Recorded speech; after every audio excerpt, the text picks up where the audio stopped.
So there's a story in Pravda this week about how fasting can stimulate intellectual growth and actually physically helps the neurons in the brain make connections.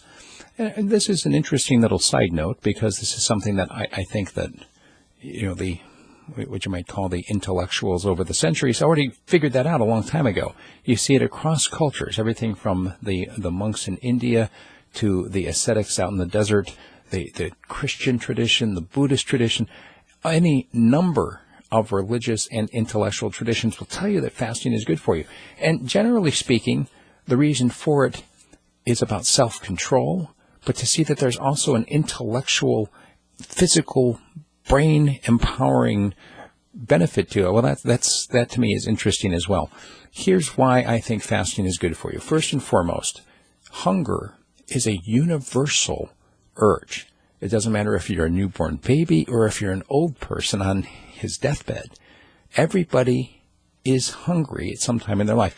If you don't eat, you die.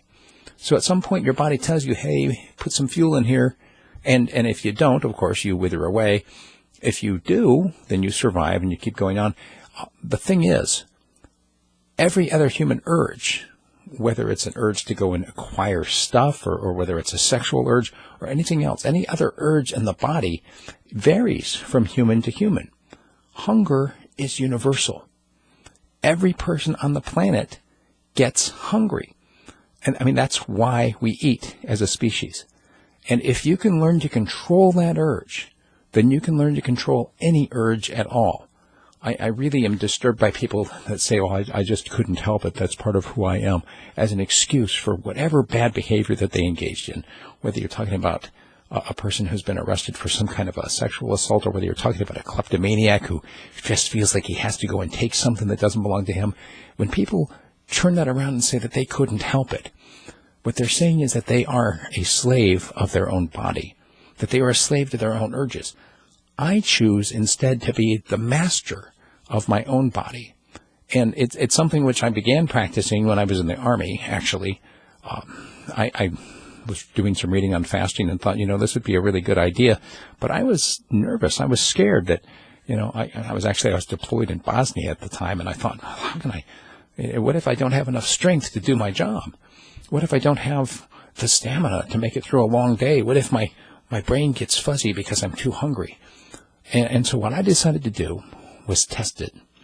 I went without lunch. That was it. I just fasted one meal a day, which obviously for especially the American mindset of 3 hots and a cot, I mean, that's what everybody wants, right? You got to get your 3 meals a day.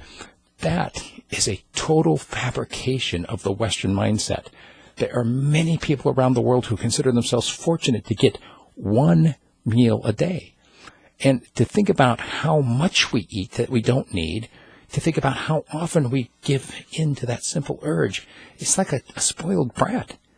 Your tummy is a spoiled child that says, I want some candy.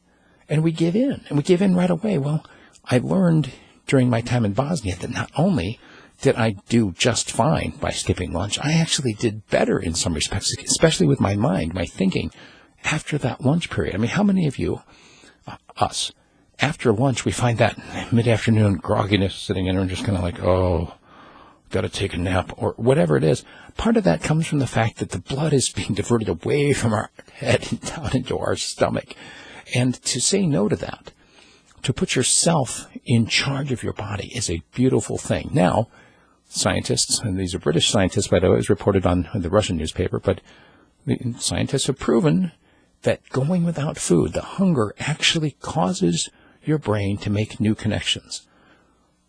You can probably define it very primitively as we got to find food, and so your brain starts creating connections for that problem-solving skill of where's the food coming from. Either way, it's good for you physically, it's good for you mentally. I highly recommend it. Don't kill yourself, obviously. Don't jump right in with a 7-day fast, but certainly you can skip lunch, can't you? Something to consider.